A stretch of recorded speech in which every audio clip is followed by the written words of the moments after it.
interview guide maps to that implementation science framework that I just showed you, the Consolidated Framework for Implementation Research. The interviews were transcribed and then coded by 2 independent researchers using content analysis. So again, I'm going to show this just so that we're all on the same page of kind of what we did.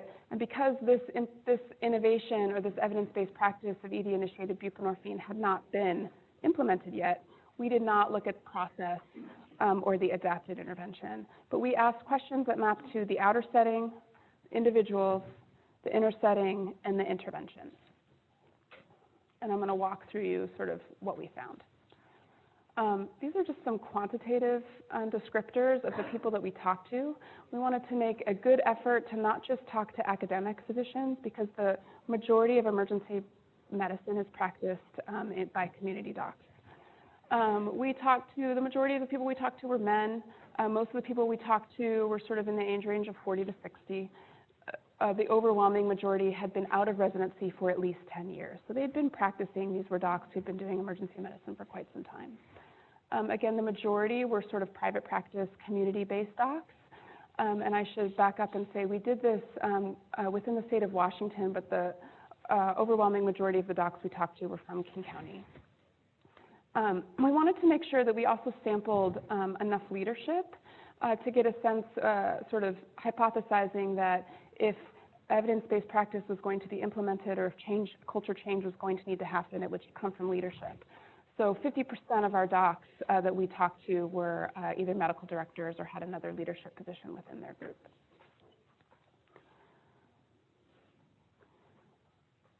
So this was the so this is the figure that I came up with to sort of adapt the Laura Dan-Schroeder figure. I'm going to go through each piece with you one by one. So in talking about the intervention characteristics, the intervention being ED-initiated buprenorphine, we found a theme that there was overall an overwhelming lack of familiarity with the evidence. And this is one quote from one of our participants. This participant said, "And I wish I was more educated on this. I probably can't even speak to it. I think it's more of an unknown. I don't know this medication well enough. I've never prescribed it. I don't know enough about it." We sort of found this theme over and over again, that docs sort of had maybe heard of the article but hadn't read it or read a synopsis. But more important, but not just reading the article, they sort of they know what buprenorphine, most emergency docs know what buprenorphine is. They sort of have this fuzzy idea that there's some regulations around it. But exactly sort of the nuts and bolts of how to do it has never been described, or that information has never been provided to them. And I would say emergency docs are, we're sort of a creative problem-solving group, but there was this feeling of just, I don't have the tools in my toolbox yet to sort of know how to do that. With regards to the outer setting, and this was a really important theme that came up over and over again, there was a real strong desire for an established and robust follow-up system. And so this participant said, "So right now it feels like a bridge to nowhere. And until there is more access to medication-assisted treatment beyond the emergency department, starting people on buprenorphine today is unlikely to have any measurable impact." Now, this was in 2016, and the amount of outpatient providers has really exploded, and I'm probably talking to many of you in the room who see patients in your own personal practice. But I would say that there's really a feeling from the emergency department of needing a established, robust partnership that works not only at noon on a Tuesday, but also at midnight on a Saturday. So how can we get patients follow-up sort of when the emergency department is open 24/7 for this condition that really does require tight follow-up if we're going to be initiating buprenorphine from the ED. With regards to the inner setting, there were a couple of themes that came across. One was related to culture and ED scope of practice, and the other one was related to the acknowledgement or the tension that really existing care is inadequate. And so with regards to culture, I show you these 2 quotes. One participant ended up saying, "They're going to end up showing up in another ED to get that prescription for buprenorphine if it was originally offered from the ED, which is a burden that I don't think the emergency department should share." So this participant is really suggesting that, well, if I do this this, if I do it, then they're going to go to some other department, and they'll never really get plugged in, and basically that's not my job. But this other participant offered a much more hopeful perspective, and they said, we're not addiction specialists, right? But we're not cardiologists, we're not GI docs, but at 3 in the morning. And that sort of does kind of, in my opinion, highlight kind of what emergency medicine is about, and we sort of have this large breadth of knowledge, and we are able to get consultants, but we can handle a lot of these problems on our own. And no, we're not addiction specialists, but this participant was suggesting that with the right tools in the toolbox, we could provide a service to our community. With regards to acknowledgement that existing care is inadequate, this quote really illustrates that tension. This participant said, the frustrating thing is when we have people actively coming in asking for help, saying, can you get me into a detox program? Can you get me off opiates? And we have very little to offer them.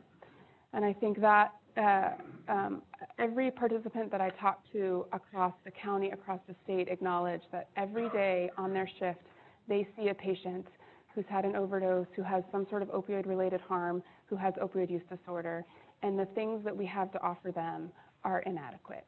And that feeling is not very good as a physician who's sort of trying to help people that are in front of you.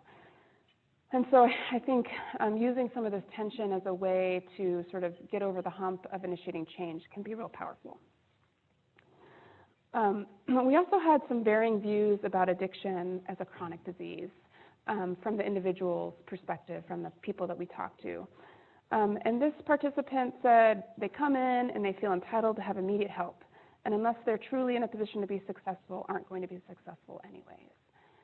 And this participant used sort of a lot of those people language, I like to call it, sort of thinking about those people, sort of suggesting that people with opioid use disorder sort of have to jump through the right hoops and really earn the ability to get treatment in a way where we don't talk about other chronic diseases like COPD or diabetes. And I think also buried in this quote is the idea that sort of getting people into treatment is a limited resource. And so feeling like the gatekeeper at midnight on a Saturday of that limited resource, you really sort of want to feel like you're giving that one slot to a person that's going to make it. And that's a lot of weight to put on an ER doc. This other person was much more hopeful, and he said, I think buprenorphine is a great tool. I see it helping people, and I see people going from being dysfunctional on the street to being able to have jobs and apartments. And I appreciate this hopeful perspective, but I think it does remind us that in emergency medicine, we don't have the continuity clinics and continuity of care, and we don't get to see the wins. And so having, as we think about individuals and as we think about changing perspectives, we really need to be able to feed back some of the wins so that emergency providers can see the impact they have on people within their community. So in summary, I'd say this table here sort of takes those 4 domains from the Consolidated Framework of Implementation Framework, the themes that I just shared with you with those illustrative quotes. I'm going to suggest a couple next steps. With regards to intervention characteristics, there needs to be an improvement in knowledge base, and not just an improvement on kind of reading the papers, but really understanding the nuts and bolts, and that can come through partnerships with experts, but also partnerships across hospitals and understanding sort of what works within our unique setting of emergency departments. With regards to the outer setting, there needs to be outpatient partnerships. Here at the University of Washington at Harborview, we have really strong partnerships with outpatient medicine. I'm going to talk a little bit about that later. But having an outpatient partner that can think a little bit about flexibility in things like, when is your next available appointment? Will you have walk-in hours? What if my patient shows up 10 minutes late? And sort of being a little bit creative in how to get this patient population engaged in care for retention. With regards to the inner setting, I think emergency providers should think about developing practice guidelines. And these guidelines can be great for sort of the flow sheet for how to operationalize initiating buprenorphine, but can also be a way to change culture around how care is provided. These practice guidelines can help care for these patients be efficient, and be evidence-based in a way that we can sort of seamlessly integrate this patient population into our existing workflow. And then with regards to individuals, just engaging with champions. I think it's important to remember that for emergency providers, especially this group that I interviewed 10 years out, addiction medicine wasn't a thing that was taught within our curriculum and within emergency medicine didactics as residents. It is now, and we have a great group of residents that are interested and excited about social determinants of health, but 5, 10 years ago, that wasn't a part. So having a way to engage with champions that are emergency providers, but also outpatient docs or internists that can help sort of frame the process with which we think about opioid use disorder. I wanted to highlight an exciting project that I'm a part of called Project Health. And this is a follow-up to the Yale efficacy study that was published in JAMA in 2015.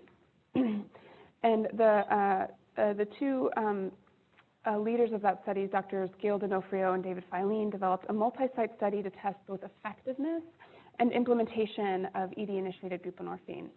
So when I described that study before, I described the tight control. Patients had a clinic that they could get to in 3 days. Medications were paid for. There were no insurance issues. We sort of all know that the reality of kind of day-to-day operations, that would be hard to replicate. So this study is effectiveness with less research oversight, but also using an implementation strategy to see if you can improve outcomes. Excitedly, Harborview is a site. I'm the site PI for that. I'm working with Partners in General Internal Medicine. Dr. Judy Suey is our community co-I, and Dr. Jared Klein is also working with me on that project, and we've partnered with some others that I'll talk about in a little bit. So this is testing a specific implementation strategy called facilitation. And facilitation is sort of, I like to think about it as kind of a menu of evidence-based implementation strategies that it was developed by folks at the VA. Dr. Joanne Kirshner was one down in Arkansas, but utilizes things like academic detailing, audit and feedback, having external facilitators engage with champions, and having internal facilitators or those key champions at the site sort of work on sort of the local kind of micro implementation climate.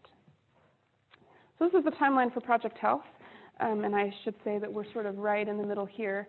But phase 1 started just over a year ago, and we were able to recruit patients at the Harborview Emergency Department with opioid use disorder and follow up with them at 30 days to evaluate for treatment engagement. And I'm excited to say that our site recruited the largest number of patients for this trial, just over 125 patients, and we have over 90% retention at 30 days. So we have a pretty good idea of what's happened to them at 30 days and if they're engaged in treatment. We're in the middle of phase 2, which is all that implementation facilitation stuff that I talked about. So we're involved in a learning collaborative. There's some academic detailing that's happening. We've had external facilitators from Yale come visit Harborview and really get a sense of what would need to happen to make this happen. And we've engaged with some internal facilitators and champions as well. And then in July, we're going to recruit patients and start all over again. Recruit patients in the emergency department with opioid use disorder and do a 30-day follow-up to see to evaluate for treatment engagement. Within the emergency department, key stakeholders are not just physicians, but you can imagine that to really make this happen, we need to have nurses involved to think about patient flow and medication administration, social work, pharmacists. We needed to make sure BUP was in our PICSIS and that our pharmacists felt comfortable. And then we have several outpatient partners. With regards to the framework of the study, we've partnered with the Harborview Aftercare Clinic, and appointments can be made within 72 hours scheduled from the Harborview ED. We've sort of had a great relationship with Aftercare, but this project has really strengthened that relationship specific to this patient population. We're also working with the Harborview Adult Medicine Clinic, and Dr. Judy Suey has been a great partner there. As you guys all know, it's a training site for the IM residents who all have waivers, and has a really robust OBOT, or outpatient-based opioid treatment infrastructure. And so we're sort of leveraging some existing infrastructure and staff to help provide some training for stakeholders in the emergency department. We've also partnered with Pioneer Square. Dr. Nancy Sugg is the medical director of the Pioneer Square Clinic. It's a clinic, as you all know, that sees a vulnerable population. They often use the emergency department, and they have several kind of tentacles into the downtown community and outreach services. And we are going to be able to leverage their work for patients that come to the emergency department that have already established with Pioneer Square that happen to have opioid use disorder. So I've spent a lot of my time here talking about opioid use disorder specifically, but I would be remiss if I didn't suggest that I understand that along with opioid use disorder, patients have a lot of comorbidity. These patients have high levels of depression. They have very high levels of generalized anxiety disorder. There's a lot of medical comorbidity that I've already talked about. And polysubstance use is also is a comorbidity these patients have, especially within our community of Seattle. Many patients with opioid use disorder have coexisting methamphetamine use. And then there's this sort of other thing to think about, which is access to care and all the social determinants of health that may coexist within this complex patient population. Things like access to cell phones to make appointments, access to transportation to get to their appointments, access to housing, access to sort of clean clothes. So these things, so all of this together, I don't want to oversimplify that if we just start dispensing buprenorphine and administering buprenorphine from the emergency department, that's sort of the big fix. So I've spent a lot of time sort of thinking about how to address all of this, and really how to address all of this in a package that could be initiated from the emergency department. And so I would posit to you that what if care for patients in the emergency department with opioid use disorder and their associated comorbidity was patient-centered? What if we could address their opioid use disorder and whatever else they came in for? You come in for the flu, we'll take care of that. We'll also take care of your opioid use disorder. You come in for an abscess, we'll lance that. We'll also take care of your opioid use disorder. What if it was population-based and it was supported by a shared registry? I think emergency medicine historically, and we're moving out of this, has sort of been a snapshot in time where we haven't really had to care about what happens when they leave. And I'd say emergency providers in general understand that we practice medicine within a healthcare system, and what happens to our patient can really, it's important to understand what happens to them next, which can impact if they come back to us. What if we were practicing measurement-based treatment to target? And by that I mean, what if we could do some stepped care? What if we could initiate treatment in the emergency department, call the patient a couple days later, see how they're doing, and perhaps increase their dose, or perhaps get them not to a primary care doc, but they're having some severe mental health symptoms, so get them to a psychiatrist or mental health provider. What if we had a mechanism for following these patients based on our shared registry? And what if it was evidence-based and we did both a behavioral approach and medications for opioid use disorder? And these 4 items might seem really familiar to you as folks that practice internal medicine, because this is the collaborative care model. And this is, and the collaborative care model was developed at the University of Washington by very smart folks. But these 4 things and these 4 pillars taken together is a really interesting and innovative healthcare approach to taking care of patients in general. So I want to say a few things about the collaborative care model, but this is a very general schematic of how this goes in primary care. And I have to say, I feel a little awkward talking to a room full of medicine docs who probably practice this every day. But the patient comes in, has a strong relationship with their primary care doc, has a strong relationship with the care manager, and may see other people less frequently, but this care manager sort of talks to everybody. They talk to the patient, they talk to their primary care doc, and they can talk to a consulting psychiatrist. And I should also back up and say the collaborative care model was really developed for primary care docs to be able to take care of primary medical concerns and mental health concerns like depression. So having this consulting psychiatrist having less frequent communication with the patient, but very frequent communication with their care manager and their primary care doc. And these are sort of the 2 landmark articles, again, published by folks from the University of Washington, perhaps some folks in the room. But this one in particular by Dr. Wayne Caton and colleagues looked at collaborative care for patients with depression and chronic illness and showed that when sort of applying this framework that I talked about, patients with comorbid depression and diabetes, both of those things improved on a treatment to target of hemoglobin A1C and PHQ-9 scores. So I work with a psychiatrist at Harborview by the name of Dr. Doug Zapcic, who's adapted that model for inpatient trauma settings. And he's looked at patients who come in for inpatient trauma and who are at risk for PTSD, who have other comorbidity, sort of adapted that collaborative care model for the acute care setting and followed these patients longitudinally with care management and care coordination, and showed that he can improve their PTSD and other comorbidity, and in this trial looked at injured adolescents and improved substance use and PTSD in that population. This article, which was just published recently, looked at primary care done in FQHCs in Los Angeles area. This is a team from RAND, and looked at applying the collaborative care model for patients with opioid use disorder and alcohol use disorder, and showed that patients that were received care within this framework and within this model had improvement in both their OUD and their alcohol use disorder compared to patients that received their primary care in sort of a typical framework. So what I'm working on now, and sort of what I have been funded to do with my K Career Development Award, is to adapt and develop a collaborative care model that could be initiated from the emergency department for patients with opioid use disorder that may address their existing comorbidity, and be able to follow these patients longitudinally with some of those tools that I talked about: a population-based registry, measurement-based care, treatment to target. And I'm partnering with some folks that I'll talk about a little bit later. But I'm calling this model ED-Link, or Emergency Department Longitudinal Integrated Care, recruiting patients who have risk for opioid use disorder in the emergency department, who also endorse recent use in the past 30 days. Excluding patients on chronic opioid treatment, so patients that are, have chronic pain that are receiving opioids from their doc, and excluding patients who are actively suicidal or who are requiring active resuscitation in the ED.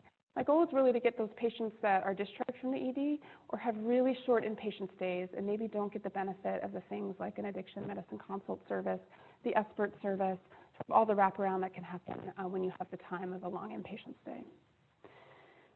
These patients are getting the following elements. They're getting sort of a brief negotiated interview, or that expert that I talked about in the beginning.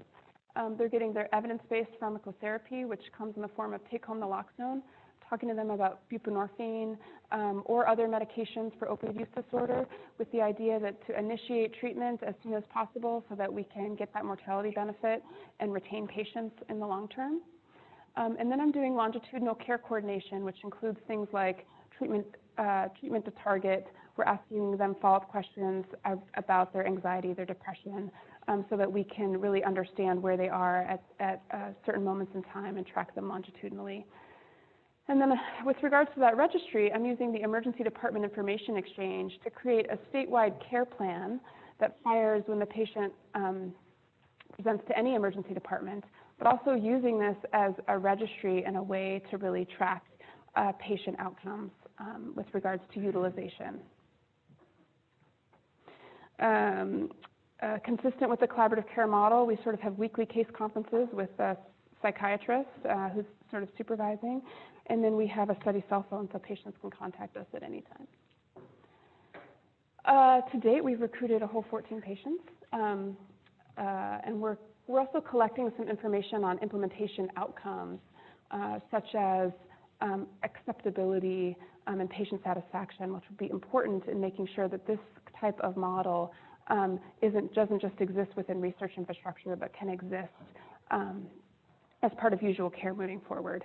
And right now I'm working on an R01 to sort of scale up this type of intervention across 4 different hospitals. So I just wanted to take a second to thank my mentorship team, which includes a large sort of multidisciplinary team from psychiatry, the University of Washington, and some folks in social work, and my research team, both for Project Health and my K ED-Link. And that's all.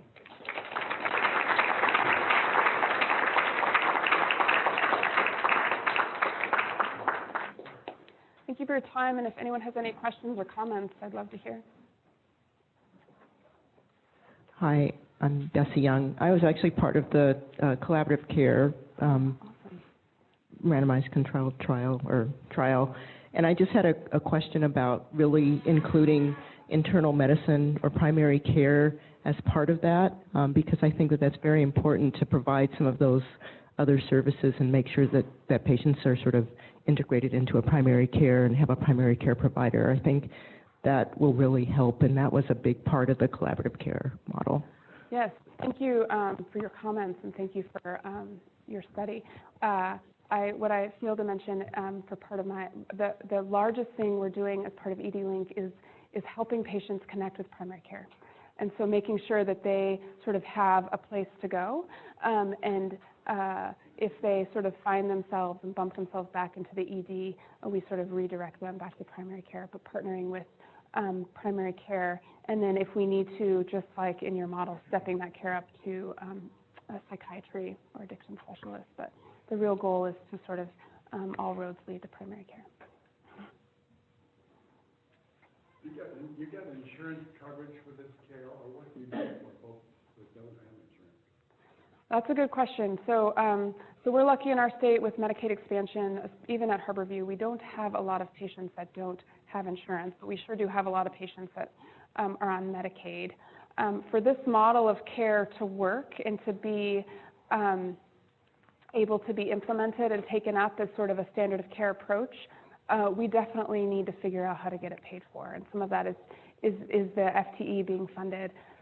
I'm thinking about a sort of some statewide policy that may allow for us to think about ways that we can pay for integration of substance use, mental health, and medical care that's been used within sort of general medicine settings, and could we apply those state laws and mandates to the emergency department setting to get some funding to pay. I think there needs to be a person that can work within the emergency department, but also extend into the outpatient setting. So it's a little bit of a job reorganization. It's very interesting talk. What are your thoughts about using Suboxone for prevention of opioid use disorder, that is, for treatment of chronic pain? It's a really good question. I should say, as an emergency provider, I appreciate those that spend a lot of time thinking about prevention, but sort of our role is more in sort of the medical aspect of sort of treatment of existing disorders. With regards to chronic pain, also, you know, the emergency docs for the past 10 years have really spent a long time thinking about ways to make sure that all chronic pain management is handled by providers outside of the emergency department. So there's a lot of sort of national and statewide policies around that. But I think buprenorphine for pain in general is a really good idea. And as docs start to feel more comfortable in the emergency department in using buprenorphine for the treatment of acute withdrawal and for initiating treatment for opioid use disorder, I hope that we can expand that to treat for acute pain and for other indications in working with you know, other folks to make sure that that treatment. And the whole question is the additional training required to use buprenorphine actually serving as an impediment to appropriate use? That is an excellent question. Yes. So, you know, you can imagine finding 8 hours in anyone's day feels impossible.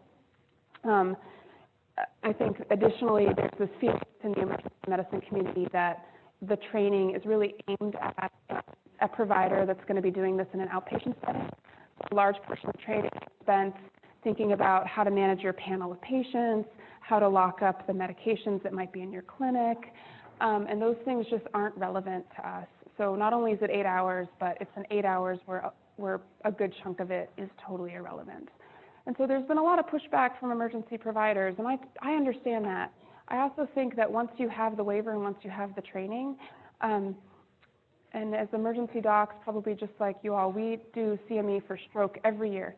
We have to do peds trauma CME every year. This is a one-time thing in 8 hours, and then we really can increase the options that we have to provide patients. So I think as much as we can tailor the training to emergency docs, and that's why I think an inpatient training might be helpful. And some of our outpatient internists within GIM have offered to do that for us, which I think will help. But I think, you know, when the first thing you say is, and you got to do these extra 8 hours, nobody signs up for that. One very quick comment on that you alluded to earlier, which is just all of our IM interns are now trained, and so we're slowly capturing more people. But yeah, and I should say just anecdotally, that's been really helpful in the emergency department, working with IM residents. I'm hopeful that our EM residents can all get trained and waived, and then as those people matriculate out into the community, it'll just be sort of what I do is provide buprenorphine to patients. We just got to sort of work on people who have finished residency. Other questions or comments? I had one quick one, actually, which is, I know in the care coordination model at OBOT, at Harborview, and then in some of those initial care collaborative studies, relied a lot on nurse care coordinators who are sort of paid specifically to do all of these coordination efforts. Have we been utilizing independent ones for these studies as well, or are we looking to kind of amp that up in this process?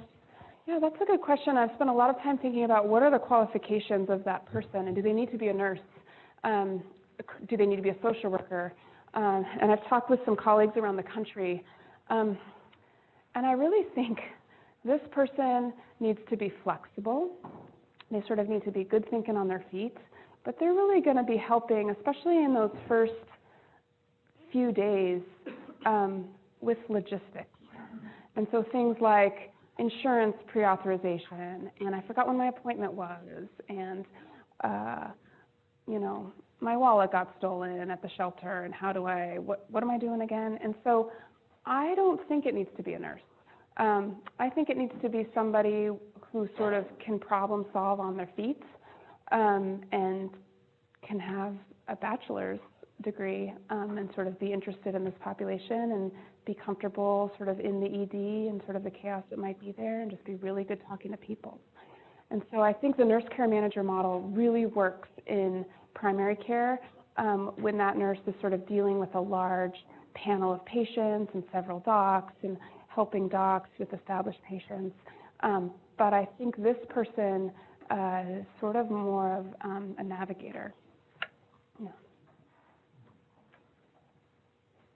Any final questions for Dr. Whiteside? Does this work? Lauren, my understanding is that the binding affinity of buprenorphine is higher than other opioids, and so in theory, like sort of co-use with other types of opioids should be relatively lower risk.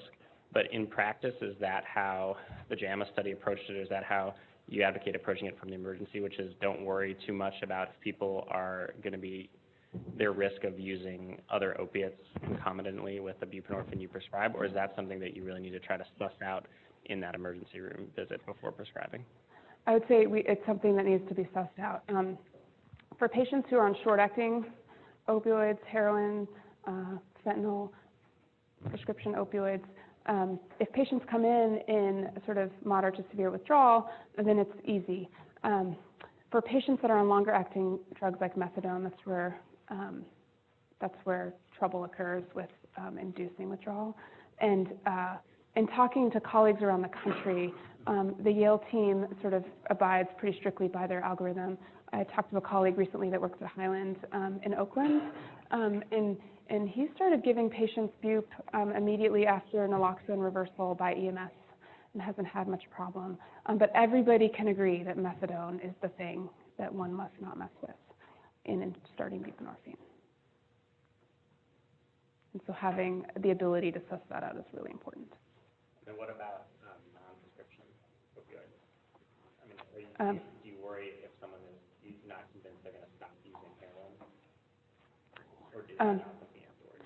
So I'd say from the emergency department perspective and from sort of public health perspective in general, any amount of buprenorphine provides some overdose risk protection. So if you give someone some buprenorphine in the ED for some acute withdrawal, and then they come back to you and say, you know, I'm not really ready, to sort of make the plunge, to take the plunge into the pool of treatment. That's okay. You've just given them, 24 to 36 hours of overdose protection, and the ability to feel better and perhaps contemplate that decision a little bit more. So I feel like more is better. Get people started, and people will feel better. And it's hard to say yes to treatment when the treatment that's previously been offered to them is, well, here's a little clonidine, and here's a little Zofran, and I know you don't feel good, but just wait it out. Like, that hasn't historically worked for people, and so people don't want that. When people come in and they feel terrible and you say, I'm going to give you this medicine and you're actually going to feel better, that's when people can sort of make a decision around continuing on that medication. Great. All right. Thank you so much, Dr. Whiteside. Let's give Thank another you. round of applause.